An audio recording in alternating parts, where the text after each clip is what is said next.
How to add credit or debit card on your Uber Eats. If you're struggling to find out how to do that, this video is right for you. Firstly, you have to go to your Uber, tap on your fourth option called Wallet. As you tap into Wallet, it will automatically take you to a new page where you are required to tap on the first option, which is called Add Payment Method. You can now choose your payment method. I am tapping on credit or debit card because I'm doing that. As you tap into it, it will now show you the place where you can enter your card number.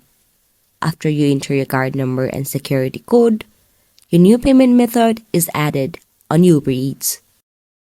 In this way, you can add your new payment method. If you found my video helpful, make sure to give big thumbs up and subscribe to our channel. And also share it with your friends. Thank you.